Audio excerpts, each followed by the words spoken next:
अरे क्या कर रहे हो? A voice called out before a series of profanities escaped her mouth. Sorry, sorry, गलती हो गई. A younger woman apologized. The bucket of water that had slipped from her hand had unceremoniously landed right in front of the old woman as she was on her evening walk. The very next minute, a crowd had gathered and a lot of fiery desi exchanges ensued. What did she think of herself? Suppose that bucket fell on my head? The older woman shouted, to which an elderly man chimed in. This place has become a living hell for older citizens. They just cannot survive. The young woman rushed downstairs. Her husband would be home any minute. This had to end now. Aunty ji sorry, माफ कर दीजिए, गलती हो गई.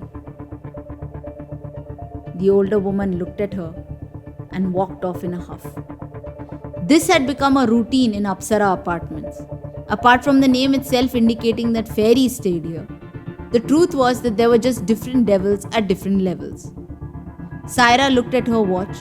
She'd escaped in the nick of time. Her husband would be home any minute. If he lost his head, it would mean another day of black and blue bruises. She quickly raced up the passageway to her first floor apartment and cleared up all the mess. Hello everyone, this is your host Catherine Abraham and you're with me on a new episode of Chasing Hope. Today's episode will deal with an extremely important and timely issue: dispute resolution.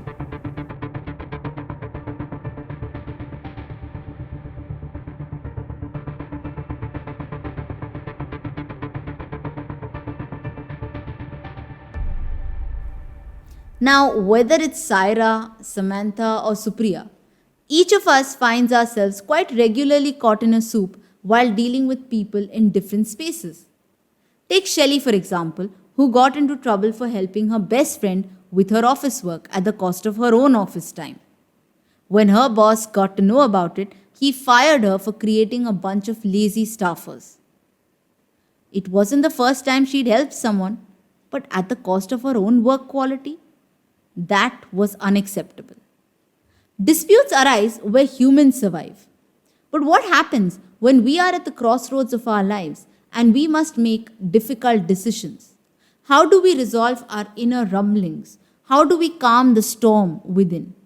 What happens further when God specifically gives us instructions and we refuse to take that path? Most of you have heard the story of rebellious Jonah, a young prophet who, while he was a prophet, decided that he wanted to disobey God and run away from him. This poor fellow learned what disobedience meant sitting in the tummy of a big whale for 3 days. Now, a lot of people ridicule the Christians by saying that no one could have survived for 3 days in the tummy of a giant mammal. So, this definitely just has to be a myth. But my point today is not about whether Jonah spent 3 days in a whale or not. My point is the bigger picture. What is it that instigates us to do exactly what that we are told not to do? According to psychology, human beings never really unlearn any bad habit completely. We tame our cravings and desires, yes, but unlearning a habit is more than just a challenge. It takes conscious and determined efforts to do that which is right once you can distinguish the right from wrong. Psychology also states, and I quote, no matter how early you started smoking, drinking, gambling, overspending, lying, procrastinating, binge eating, or even tossing recyclables into the garbage bin, you weren't born doing them. You learned how to do them. So basically, they're stating that no one was born wrong. No one was born guilty with the idea of being a criminal, and no one was taught how to do wrong from the time they came into existence. That said, however, there is a simple fact that we regularly run into trouble when we pick up a bad habit. What about God? What happens when we commit a wrong? Do we apologize like young Syra, whose primary goal was to escape her husband's abuse and hence half heartedly acknowledge her mistake? Or do we immediately justify what we do the way Jonah did, only to realize later that God already knows you? He knows your habit and He is aware how you will react. Another story that comes to mind here is the story of Balaam and the talking ass. Balaam was a pagan prophet who was popular because people believed that when he cursed or blessed someone, it would come true.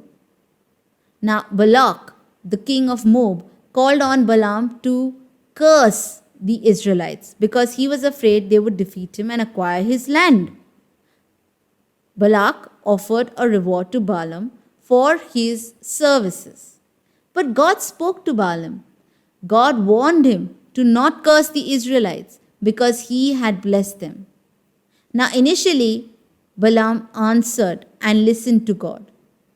But it's not for nothing that he developed the nickname, the prophet for a prophet. Now, while he was traveling to talk to Balak about the situation, he hoped that he would probably negotiate for a greater reward. So God sent the angel of the Lord with a sword to enforce Balaam's obedience. At first, he did not see the angel, but his donkey did. The animal stopped right there in the middle of the road. And Balaam became so angry that he said, "If I had a sword, I would kill you." Then God opened Balaam's eyes to the one who did have a sword, the angel. And he realized his sin and said to God, "If you want me to go back home, I will." God gave Balaam permission to continue as long as he spoke only the words he gave him. And that's when obedience happened, because God gave 4 clear messages insisting that he would bless the Israelites. Now, one of the ways that he was to bless them is found in Numbers 24:17. A star will come from Jacob, and a scepter will arise from Israel. This prophecy referred to and was fulfilled by Jesus. Today, you have the opportunity to teach kids that God protects his people. Not even a pagan prophet could speak against the blessing of God. God's promises are sure. They are steadfast. We can trust that God is who he says he is and that he will do what he says he will do. Disputes, whether earthly or heavenly, my friends, will always have a resolution. As they say, where there is a problem, there is a solution in the offing. But ensuring that we use our 24/7 dispute resolution hotline with God is something that we need to consciously do. So many times we continue to entertain a dispute merely because it boosts our ego, and sometimes people do it to gain sympathy. But the world's greatest alternative dispute resolution is clearer when we establish our relationship with the divine. Are you struggling with a problem that you are not able to share with anyone? Pray about it. Is there something that is bogging you down at work? Pray about it. Is there something that is keeping you anxious all the time? Pray about it. The presence of God is the absence of fear. When we can trust our friend to patch up our relationships, how much more should we be trusting God to repair our lives? God wants to know you. He wants to be a part of your life. But here's the thing. You have to invite him with all your heart, and he will never let you down. You have to call on help if you want to receive it. You have to make sure that whatever you do, you go forward and ensure that you are in the safe arms of God. Paradise is right here. We can live in harmony with our family, our friends, our loved ones. But all of this is complete only when we are in complete harmony with the divine. And when we feel our lives falling short of the good and godly, it's time to move over to the solution, which is our divine dispute resolution hotline. My friends, God works in mysterious ways. A line that you may have heard endless number of times. But whenever you actually encounter a problem, the first question is, really? Is God even around? Can He see how much I'm suffering? How much pain I'm going through? Especially when it comes to people who are victims of abuse, victims of violence. It's not too far removed from the truth to say that they give up completely. But here's the thing, each one of us has a burden to carry. Each one of us has our own cross that no one but we can carry. So when that cross gets heavier, what we need to do is we need to ask God if He can broaden our shoulders. Because if there's anything that makes complete sense when we are in the midst of a trial, is to pray for endurance. If the good times come in, they also go away. The same is with the bad. So we say, this too shall pass. And that is true of almost every moment of our life. We do not really understand the value of that moment until it becomes a memory.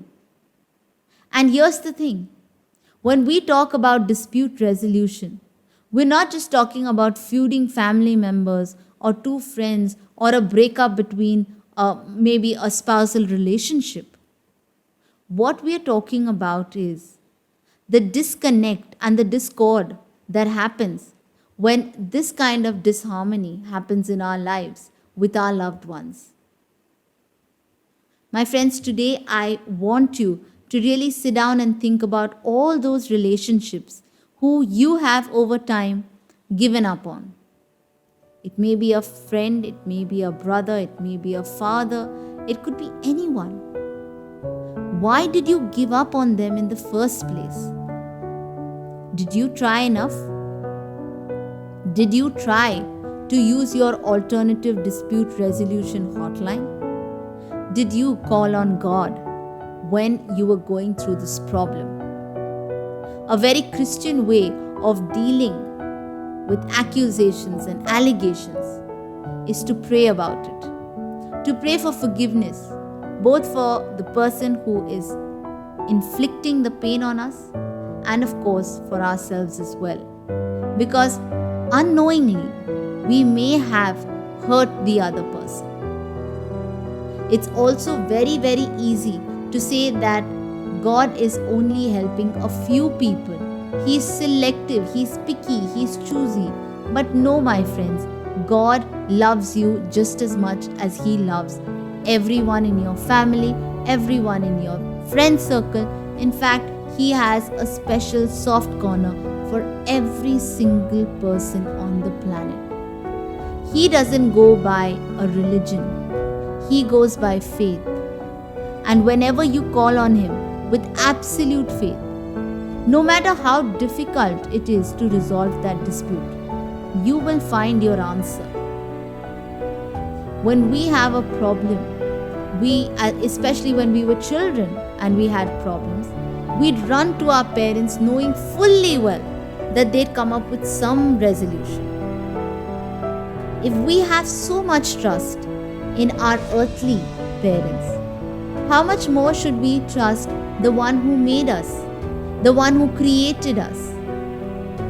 Today, my friends, I implore you, go ahead and make up for all those lost relations, those half-done relations you've left behind because you just couldn't keep your ego on the side. And when you have, ask for forgiveness, pray together, and then stay together. If you enjoyed this particular episode of Chasing Hope, I'm waiting to hear from you. You can catch me on Twitter, Facebook, and we also have our website. You can go ahead and actually look at the older episodes if you've missed any. And if you have any prayer requests, my friend, please send it in. Most importantly, If you want anything to be covered on one of our episodes in the podcast, please write in to us and I will make sure that I incorporate it in one of our subsequent episodes. For now, it's me signing off. Thank you so much for your time and I look forward to catching up with you very, very soon. Bye-bye.